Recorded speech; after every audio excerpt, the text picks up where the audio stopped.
एतत्तव मनुस्वरूपम् गकारः पूर्वरूपम् अकारो मध्यमरूपम् अनुस्वारश्चान्त्यरूपम्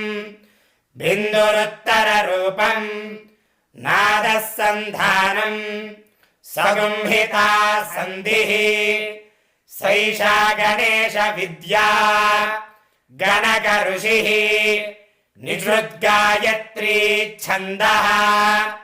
श्रीमहागणपतिर्देवता ॐ गं गणपतये नमः एकदन्ताय विद्महे वक्रतुण्डाय धीमहि तन्नो दन्तिः प्रचोदयात् नमो व्रातपतये नमो गणपतये नमः प्रमथपतये नमस्ते।